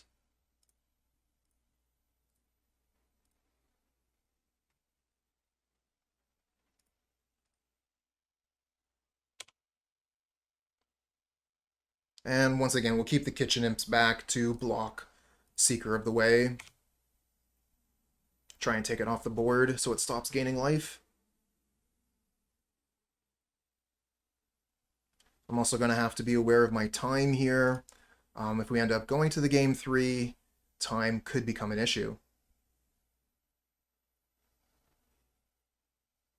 Oh, the Gorilla Shaman. Not what I wanted to see. Well, we'll be able to sacrifice the first blood token in response. But they're going to be able to get the next one. Another Carnarium, come on. Let's maybe get some spells.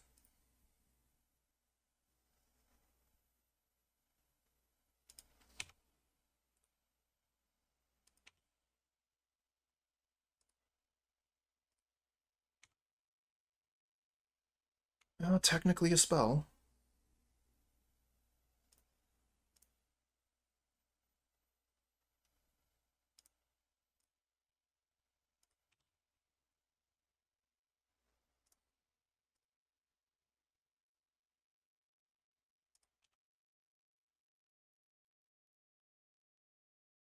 Okay. Did get another spell here.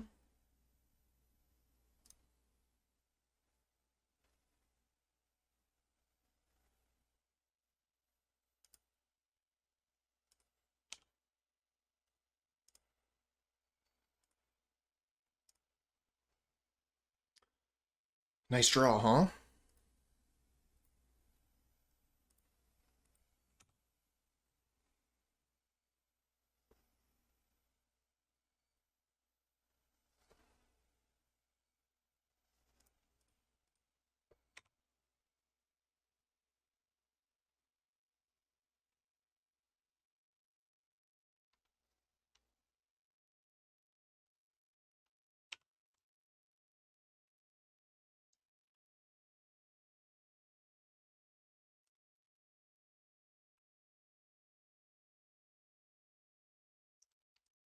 Ooh. That might be the best possible card. Synthesizer, getting them the prowess trigger on Seeker of the Way, and getting them more draws.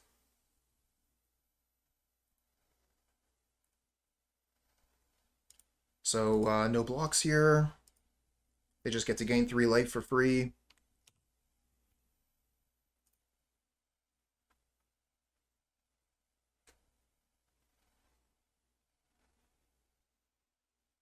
Oh, they're going to gain a lot more. Lightning Bolt my Kitchen Imp. I guess good thing I didn't hold back on blocks then. This would have also been really bad.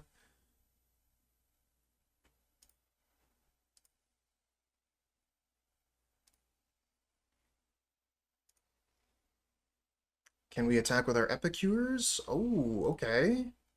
Edict is interesting. If we can get them to block with Shaman.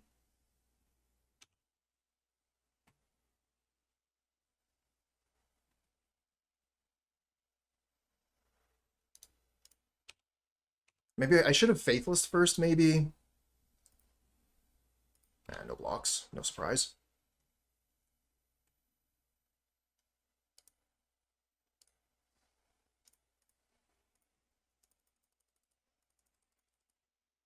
There's a bump in the night for you.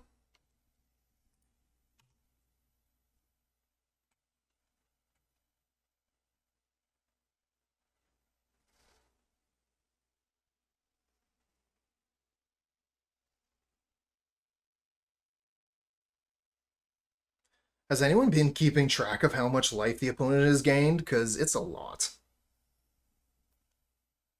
I think Seeker has gained like 7. Compass, I think, has gained 9 or 12. Pretty sure they've gained over 20 life.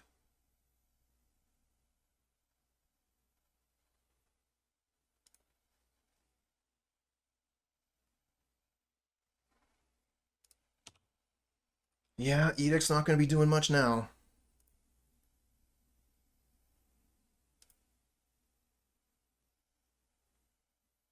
Revoke existence. What? Why are you exiling your own compass when you could be... Oh, I don't have any lands, that's why. I thought I had an artifact land still in play, an indestructible one. This is why they're revoking existence. It's just to get the lifelink on the Seeker of the Way. But you could also have revoked the synthesizer and used its ability to get a card. I think that revoking the synthesizer, I don't know. Then you don't have a synthesizer for your Glinthawks. That's probably the best play. Get a Fiery Temper. We can finally kill their Seeker of the Way.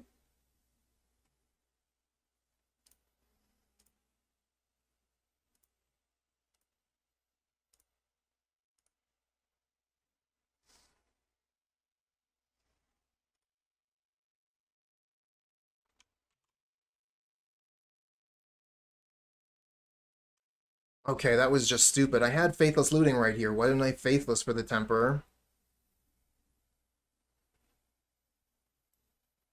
Classic Cooper.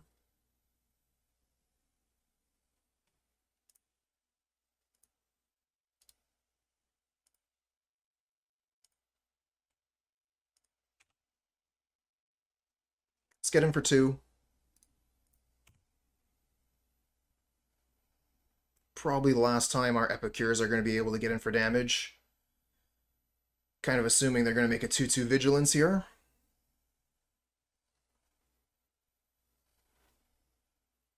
Although, that is not the way I would tap to do it. I would tap Garrison and Mountain, so you still had one of each color. That's much better. And they reveal Ancient Den.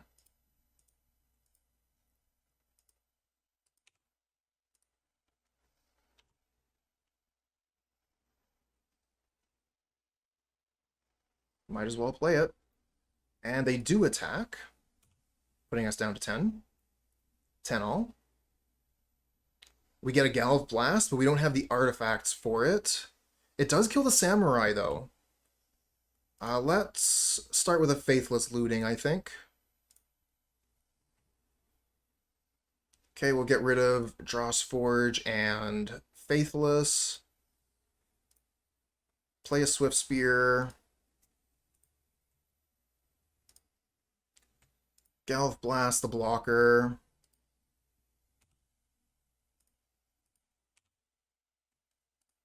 And attack for 4.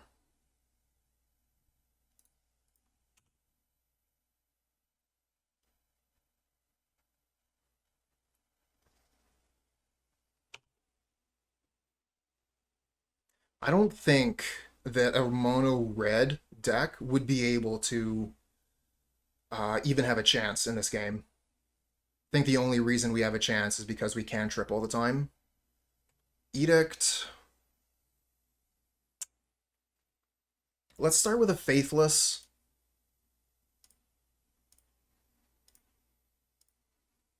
Maybe we madness into something here.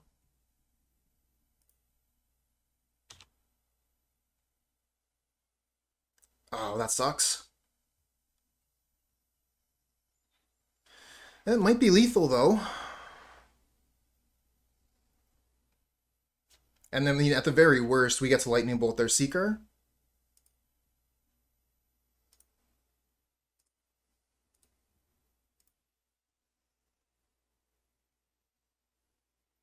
Question is, do I Lightning Bolt the Seeker now?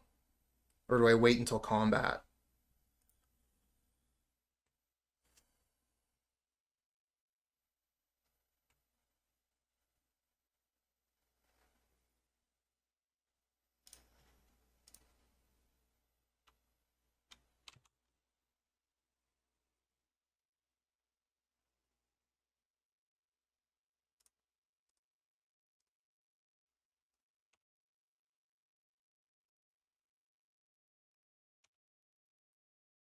Nice.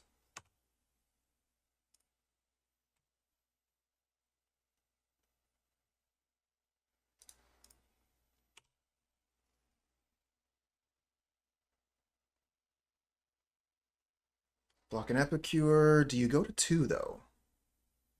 They go to 2.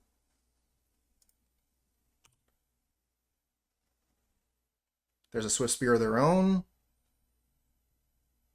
Okay, not a Bolt. I was thinking, like, is Bolt just lethal here? I think Bolt would have killed us.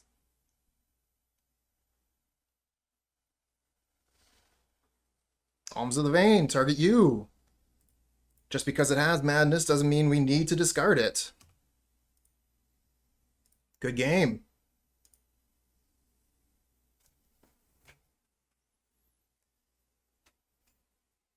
For 1. That was so grindy. And I'm so satisfying being able to win that match where opponent gained over 20 life. That's really showing the value of the Rakdos burn list. That is the reason why this deck exists. Because it can grind, which your regular burn deck cannot do. Okay, so this is the deck that we were playing today, Madness, and had a lot of fun with it today. First thing, a lot of people noticed we were taking Fodder Tosser out basically every matchup, game 2 and 3. So this is definitely a card that we're looking at, you know, like on the chopping block. There's other cards that we could be playing in this spot. We could be playing Gurmag Angler. We could be playing Deadly Dispute. So there's other good cards that we could have here instead of Fodder Tosser. So that is a consideration. I do like the card, but we're always taking it out. There's maybe better things. So it's worth, you know, at least trying something else in that slot. Definitely like Swiftspear. Epicure was the bump in the night. We actually managed to flash it back. Yeah, definitely loving everything that's going on here with this deck. Don't think that I would make any changes except for the Fodder Tosser. And as we really saw for that last match, I was talking about how the grind that we get with Rakdos Madness is the reason you might play it over a traditional mono red burn list. While it is significantly slower, you're not going to be winning on turn 4 with this deck. You're able to stay in the game, drawing through your deck, discarding the extra lands to your blood tokens, getting that value from Faithless Looting. This has got to be one of the better Faithless Looting decks in the format, and there are a couple good ones. You know, like Boros Bully is a really good looting deck. This one is a really, really good looting deck. So if you're a fan of Faithless Looting, and you've been looking for a place to play it, you haven't been able to since it's been banned from Modern, this is one of the ways you can do that. As for the sideboard, I mean, I'm fine with it. I'm fine with the sideboard. Edict was fine. You know, it could have been the Chainer's Edict, Sorcery Speed. Either way, whichever one you choose, there's good and bad about either of them. So I think that either option is legitimate. You just need to realize that this one's going to be better for, you know, like responding to Rancor, whereas Chainer's Edict, you're going to be able to cast it twice if you have the time. Yeah, so yeah, happy with the deck, would highly recommend it, and don't forget to like and subscribe.